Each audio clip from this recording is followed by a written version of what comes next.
అందరికీ నమస్కారం. ఈరోజు మరొక మంచి కథతో మీ ముందుకు. కథ పేరు తీరని కోరిక. కాశీపట్నంలో తిలోత్తమ అనే ఒక 18 ఏళ్ల అమ్మాయి ఉండేది. అంత చిన్న వయసులోనే ఆ అమ్మాయి గొప్ప సంగీత విద్వాంసురాలన్న పేరు సంపాదించుకుంది. ఆమె పేరు ప్రఖ్యాతులు విని రాజుగారు ఆమెను రప్పించి తన కుమార్తె అయిన చంద్రరేఖకు సంగీతం చెప్పడం కోసం నియమించారు. తిలోత్తమ, చంద్రరేఖ ఇంచుమించు సమాన వయస్కులే. అందుచేత వాళ్ళిద్దరికీ చక్కటి స్నేహం కుదిరి కలిసిమెలిసి తిరుగుతుండేవారు.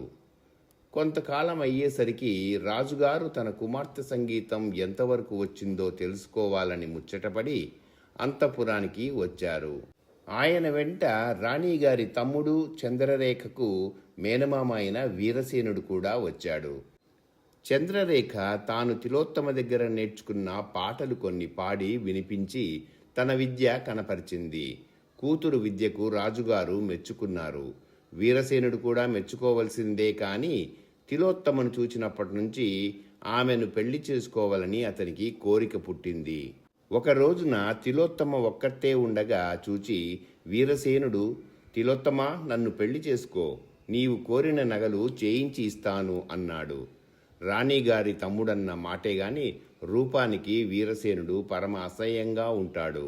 అలాంటి వాణ్ణి పెళ్లి చేసుకోవటానికి తిలోత్తమ ఒప్పుకోలేదు. కానీ వీరసేనుడు తన ప్రయత్నం మానలేదు. ఒకానొక కీకారణ్యంలోకి పోయి ఒక మందుల దాన్ని ఆశ్రయించాడు.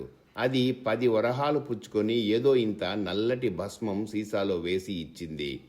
ఓయి దొర, ఈ పొడి చమురులో కలిపి ఆ పిల్ల తలకు రాయి. ఆమె తనంత తానే వచ్చి పూలదండ వేసి నిన్ను పెళ్లి చేసేసుకుంటుంది అని చెప్పింది.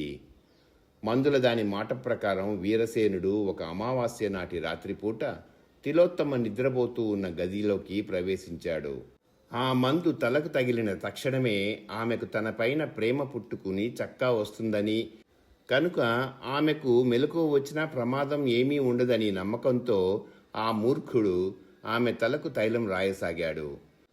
ఆమెకు ఇట్టే మెలకువ వచ్చి దొంగ దొంగ అని కేక పెట్టేసరికి ఆ పక్క గదిలోనే పడుకొని ఉన్న చంద్రరేఖకు కూడా మెలకువ వచ్చింది. ఆమె కూడా దొంగ దొంగ అని అరిచేసరికి వీరసేనుడు పరుగుచ్చుకొని ఎలాగో ఇంటికి చేరుకున్నాడు. ఇంత పని జరిగినా వీరసేనుడికి తిలోత్తమ పైన మమత పోలేదు. తాను గట్టిగా రాసిన ఆ తైలం తిలోత్తమకు పనిచేసి ఆమె పూలహారంతో తన మేడకు వస్తుందని 2-3 రోజుల వరకు ఎదురు చూశాడు. ఆ తర్వాత తనే ఆమె మేడ పరిసరాల్లోకి వెళ్ళి తచ్చాడి చూశాడు. ఏమీ లాభం లేకపోయింది. అప్పుడు తెలిసింది అతనికి ఆ కోయేటిది మోసం చేసి ఉంటుందని. తరువాత వీరసేనుడు కొందరు దొంగలను నియమించి తిలోత్తమను రహస్యంగా ఎత్తుకురావటానికి ఏర్పాటు చేశాడు. కొన్నాళ్లకి చంద్రరేఖ, తిలోత్తమ చెలికత్తెలతో సహా నగరానికి సమీపాన ఉన్న ఉద్యానవనంలో కొన్ని రోజులు సరదాగా మకాన్ చేసి రావాలని వెళ్లారు. తిలోత్తమ ఎక్కడెక్కడ మసులుతూ ఉన్నది వీరసేనుడు నియమించిన దొంగలు కనిపెడుతూనే ఉన్నారు. వాళ్ళ రాత్రి ఉద్యానవనంలో పొంచి ఉండి అర్ధరాత్రి అందరూ గాఢ నిద్రపోయే సమయానికి భవనంలోకి ప్రవేశించారు. అక్కడ అందరూ తూలికా తల్పాల మీద మాంచి నిద్రలో ఉన్నారు. తిలోత్తమను ఆమె పగలు కట్టిన చీరను బట్టి దొంగలు గుర్తించుకునే ఉన్నారు కనుక ఆ చీర కట్టుకున్న పిల్ల పడుకొని ఉన్న మంచం కనిపెట్టి ఆమెకు మెలకువ రాకుండా ఆ మంచాన్ని మోసుకొని జాగ్రత్తగా తీసుకువెళ్ళి వీరసేనుని ముందు పెట్టి, మా బహుమానమండి బాబయ్య అన్నారు. ఇస్తాను ఇస్తాను అంటూ సంతోషం పట్టలేక నిద్రలో ఉన్న అమ్మాయికేసి ఒక్క మాటు చూశాడు వీరసేనుడు.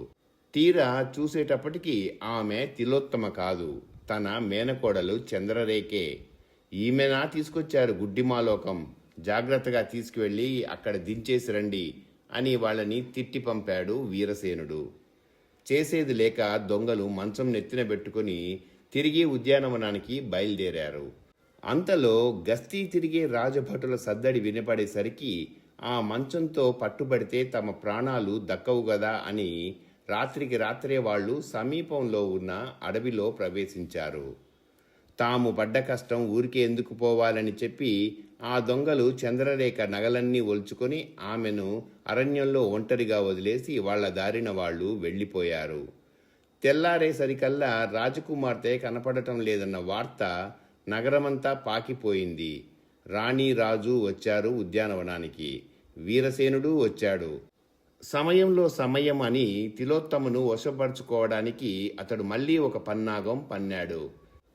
చంద్రరేఖ ఏమైపోయింది అని అంతా ఆత్రపడుతూ ఉంటే, ఏమైపోతుంది, మన పాలిట శనిలాగా వచ్చి చేరింది ఈ తిలోత్తమ. నగల కోసం మన పిల్లను అదే చంపేసి ఉంటుంది. ఈమె కట్టుకున్న చీర ఎవరిదో అడగండి ముందు అని అన్నాడు వీరసేనుడు. రాణి చూసి, అవును, ఈ చీర మా అమ్మాయిదే, నీకెలా వచ్చింది తిలోత్తమ అని అడిగింది. అందుకు తిలోత్తమ, నిన్న జలకమాడినప్పుడు చంద్రరేఖ ముందుగా గట్టు మీదకొచ్చి చీకటిలో తన చీర బదులు నా చీర కట్టేసుకుంది. నేను వచ్చి చూచి చెబితే, ఇప్పుడు మార్చేదేమిట్లే, నా చీర నువ్వు కట్టుకో అంది. అందుకని కట్టుకున్నాను అని సమాధానం చెప్పింది. ఇదంతా కపట నాటకం ఆడుతోంది అని వీరసేనుడు తిలోత్తమ పైన కారాలు మిరియాలు నూరజొచ్చాడు. ఏమీ తోచక రాజు రాణి దుఃఖంలో మునిగిపోయారు. వీరసేనుడే అక్కడ పెత్తనం చేసి అధికారం పుచ్చుకొని భటులతో, ఈ హంతకురాల్ని తక్షణం తీసుకువెళ్లి అడవిలో నది అవతలి ఒడ్డున వదిలేసిరండి అని ఆజ్ఞాపించాడు. అక్కడి నుంచి వీరసేనుడు అడవిలో నదికి అవతలి ఒడ్డుకు వెళ్ళిపోయాడు. అతను చేరుకోక పూర్వమే రాజభటులు తిలోత్తమను అక్కడ వదిలి వెళ్ళిపోయారు.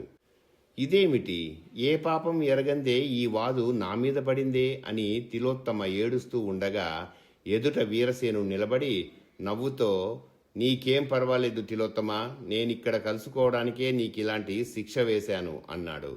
తిలోత్తమ ఉగ్రురాలైంది. అతన్ని తిట్టడం మొదలెట్టింది.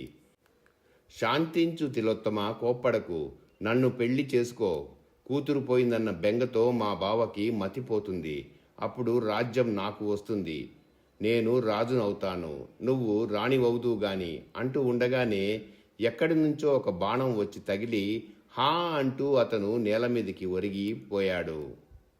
మరుక్షణంలో అక్కడికి విల్లంబులు ధరించిన ముసలి కోయవాడొకడు వచ్చి, అయ్యో మనిషా, దూరాన్నించి చూచి ఏదో అడవి జంతువు మిమ్మల్ని హింసిస్తుందనుకొని బాణం వేశాను అన్నాడు. మంచి పని చేసావు తాత, వీడు జంతువు కన్నా హీనుడు అంటూ జరిగిన సంగతి అంతా చెప్పింది తిలోత్తమ. కోయతాత ఆమెను ఓదార్చి తన గుడిసెకు తీసుకుపోయాడు. వాళ్ళు వెడుతూ ఉండగా సమీపాన్నే, బాబోయ్ చంపేయకండి, నిజం చెప్తాను అన్న ఆర్ధనాదం వినిపించింది. అక్కడికి వెళ్ళి చూసేటప్పటికీ తిలోత్తమను అడవిలో విడిచి తిరుగుదారి పట్టిన రాజభటులు ఒక మనుషుణ్ణి చెట్టుకు కట్టి నిజం చెప్పు అని గద్దిస్తున్నారు. తిలోత్తమకు నోట మాట రాక నిలబడిపోయింది. ఆ కట్లతో ఉన్నవాడు చెప్పిన వైనం వినేసరికి వాడు రాజకుమార్తెని ఎత్తుకొచ్చిన దొంగలలో ఒకడని, రాజభటులకు వాడు మాత్రమే పట్టుబడ్డాడని తేలింది. తిలోత్తమ వాడి కట్లు విప్పించి చంద్రరేఖ ఉన్న చోటికి దారి చూపమంది. రాజపుత్రిక కంటపడగానే తిలోత్తమ ఆమెను ఆనందంతో కౌగిలించుకుంది. వీరసేనుడు చేసిన దుష్టపన్నాగాలు దారిలో చెప్పుకుంటూ వారు వెంటనే నగరానికి చేరుకున్నారు. రాజు రాణి వారిద్దరిని చూసి ఎంతో సంతోషించారు.